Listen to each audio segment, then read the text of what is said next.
إن الحمد لله نحمده ونستعينه ونستغفره ونستهديه ونعوذ بالله من شرور أنفسنا ومن سيئات أعمالنا من يهده الله فلا مضل له ومن يضلله فلا هادي له أشهد أن لا إله إلا الله وأشهد أن سيدنا ونبينا محمدا عبده ورسوله لا نبي بعده اللهم صل وسلم على سيدنا محمد وعلى آله وصحبه أجمعين أما بعد يا أيها الذين آمنوا اتقوا الله حق تقاته ولا تموتن إلا وأنتم مسلمون.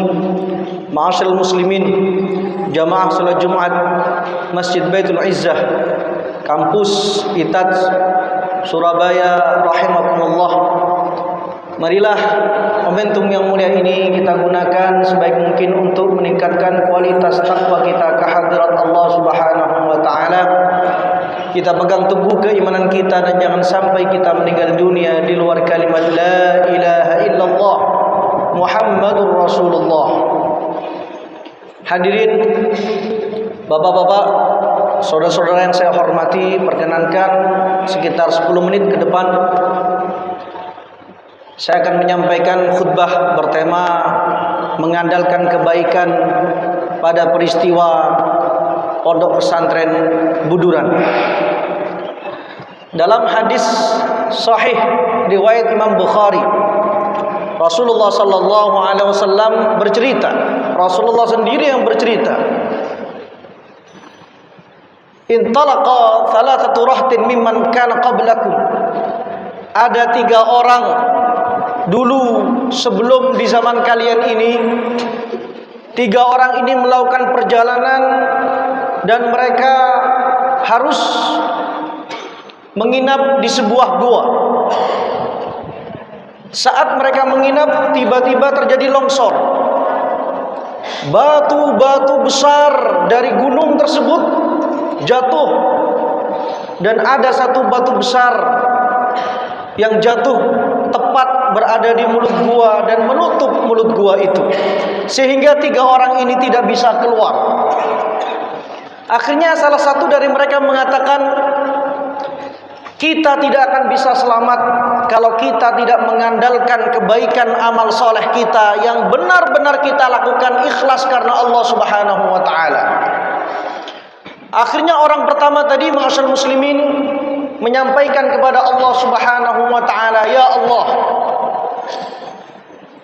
setiap malam sebelum tidur aku selalu menyuapi bapak ibuku segelas susu kambing, dan aku tidak pernah memberikan susu kambing itu kepada anak istriku sebelum aku memberikannya kepada kedua orang tuaku. Suatu malam aku telat pulang ya Allah, lalu aku semalaman berdiri di samping tempat tidur ayah ibuku dengan harapan ketika beliau berdua bangun dari tidurnya, langsung aku bisa menyuapi beliau berdua segelas air susu kambing. Meskipun saat itu anak-anakku merengek nangis meminta air susu kambing itu, tidak aku berikan sebelum kedua orang tuaku. Jikalau aku melakukan amal ibadah itu karena Engkau ya Allah, maka selamatkanlah kami dari gua ini. Tiba-tiba mulut gua terbuka sedikit, batu besar tadi itu bergeser dengan izin Allah. Ma'asyiral muslimin, orang kedua, dia bermunajat kepada Allah, ya Allah, aku mempunyai bintu am, sepupu yang cantik yang paling aku cintai. Dia butuh uang, aku berikan 120 dinar dengan catatan dia tidur bersamaku. Namun ketika dia sudah bisa aku kuasai, ya Allah, aku ingat Engkau, aku tinggalkan perempuan itu. Sedangkan uangku 120 dinar aku biarkan bersamanya. Jikalau aku meninggalkan kemaksiatan itu karena Engkau ya Allah, selamatkanlah kami dari gua ini. Pintu gua bergeser, terbuka sedikit demi sedikit. Namun ketiga orang tersebut belum bisa keluar, ma'asyiral muslimin. Orang ketiga, dia bermunajat kepada Allah, "Ya Allah, aku mempunyai banyak karyawan, semuanya sudah aku gaji. Tinggal satu orang yang dia waktu gajian tidak ada. Gajinya aku simpan, aku jadikan modal, sehingga dari modal itu aku mempunyai banyak sekali hewan-hewan ternak kambing. Ketika dia datang, aku berikan semua kambing-kambing dari modal gaji orang tersebut, karyawanku itu, ya Allah. Jikalau aku melakukan itu karena ikhlas Engkau, ya Allah, selamatkanlah kami dari dalam gua ini." Pintu gua terbuka lebar. Batu besar yang tidak bisa mereka geser tiba-tiba bergeser, membuka pintu gua tersebut.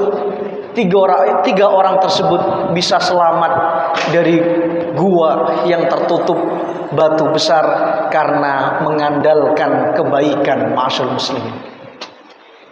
Cerita ini sekali lagi dikisahkan oleh Rasulullah sallallahu alaihi wasallam dalam hadis sahih riwayat Imam Bukhari yang tidak bisa dibantah lagi.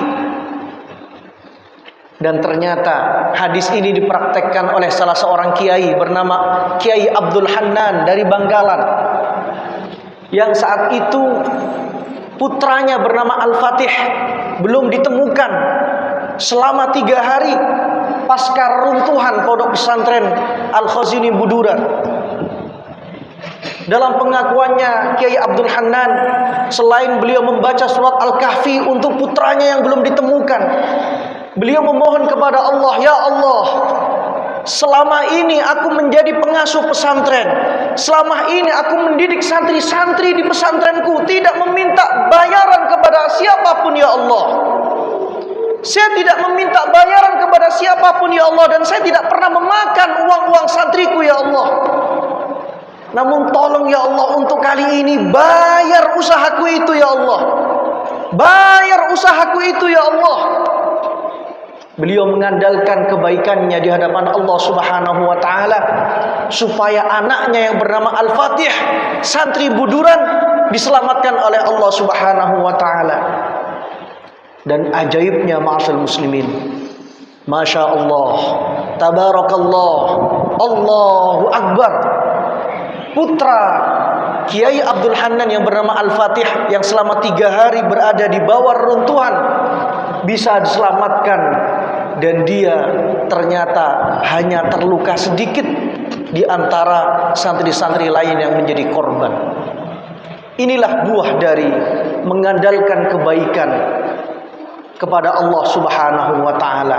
Selama kebaikan itu benar-benar kita lakukan dengan ikhlas karena Allah Subhanahu wa taala, maka insya Allah dikala kita terpepet, terjepit pada sebuah permasalahan, kita andalkan kebaikan tersebut, maka Allah Subhanahu wa taala akan berikan jalan keluar dan solusi yang terbaik untuk kita semua.